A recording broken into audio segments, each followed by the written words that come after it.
Hello friends, this is Adam with Movie Guy 365, and today I'm going to review the 4K edition of Tom Cruise in Days of Thunder.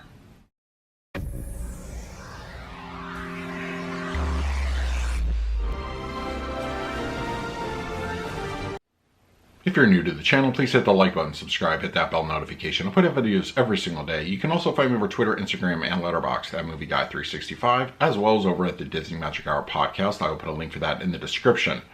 Okay, Days of Thunder is here on 4K. It's one of the lesser known Tom Cruise movies. It's, you know, some people would even say it's kind of like a B movie in and of itself. We still have Tony Scott behind the lens for this one. It has that, you know, layer to it. It has that style, and Tom Cruise is great in this one. Robert Duvall. It's a good 90s, you know, feel kind of movie. It definitely is a little bit dated in that respect, but I still think it's a lot of fun. It's something I go back to, I would say, you know, on occasion, every few years or so, I'd revisit this one. But I was very anxious to get my hands on the 4K edition to see what improvements they would make. We're going to talk about that in just a few moments, but before we do that, let's do a quick unboxing. All right, we have the Days of Thunder 4K slipcover edition right here. Pretty nice artwork. And then we have the back cover and the spine.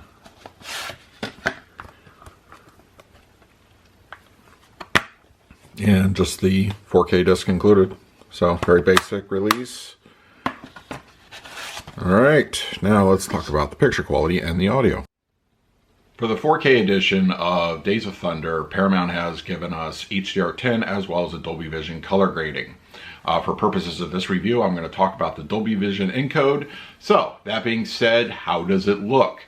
I think, honestly, it definitely kind of transforms the film from what I remember over on the Blu Ray side. Now, unfortunately, there was no Blu Ray included, so I couldn't pop it in and give a quick A/B comparison, but I remember that the Blu Ray looked pretty warm, and the contrast of the colors looked especially saturated in that particular viewing experience. But here the colors look really, I would say, a lot more realistic, a lot more natural. I will say that there are appropriate levels of color pop. Cole Trickle's car, the various NASCAR tracks, they all look good and they give it a nice little overall boost to color.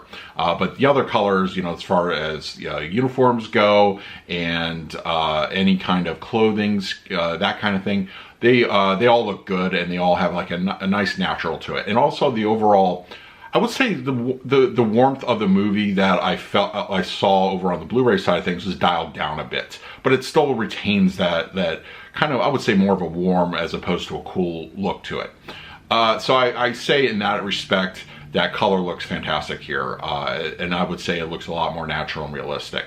Now, as far as level of detail goes, that's really also a very nicely applied here. Once again, the uniform nicely rendered here. Detail looks fantastic, and I think it really just it's brought out, and it does a nice job of doing so.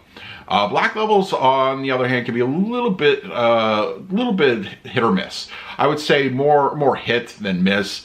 There's a little bit of elevate of a potential, black level situation here, but I think overall, nighttime scenes, they look good. They look pretty good, but not as deep as you know I've seen in previous releases. But I think for the most part, the contrast with light also looks really good here. So I think for the most part, what we got here as far as Dolby Vision looks great. Now, there is also a bit of film grain, which is natural. It looks good. It makes the film look a lot more filmic. And I think that's what we get, as far as application. I think it looks great. I think no problems in that regard. So overall, I'm very pleased here with the picture quality on Days of Thunder. As for the audio aspect on the Days of Thunder 4K disc, we're given a Dolby True HD 5.1. I think this is a little bit of a missed opportunity by Paramount. We didn't get a Atmos mix, but I think even a 7.1 upgrade might have been really nice. Would have kind of used I could have definitely used those mid-level speakers. But as far as the 5.1, I'm going to judge it based on what it is. And I think it's fairly good. I think it is a really good overall audio mix. It's very boomy. It has a lot of robust activity to it. The LFE is used quite frequently. The cars rumbling around the track are utilized very nicely. And dialogue coming through the center channel, it's pretty clean, clear, easy to understand. The front levels sound great, and the rears have a bit of activity of everything from, I mean, the NASCAR races themselves really bring the audio mix to life. But also there's a fair bit of ambient. It's not going to be too much, but it is still here. It's like, especially like when they're in a garage or something, you hear somebody like working on a car behind you, and it's just, it has that little bit of level extra layer to it, and I think it's very appreciated. But I would have liked something a little bit heavier. I think a little bit more dynamic.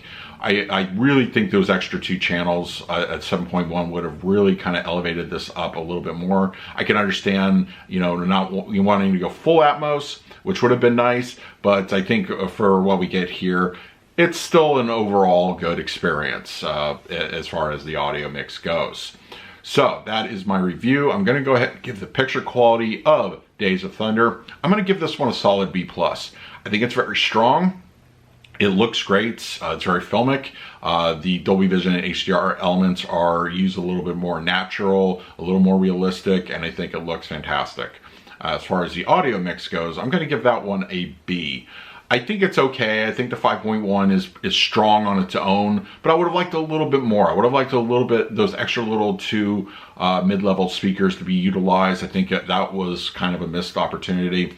But it's still okay. It's still a good sounding audio mix, everything from music cues and to, you know, action on screen. It's well represented in the 5.1.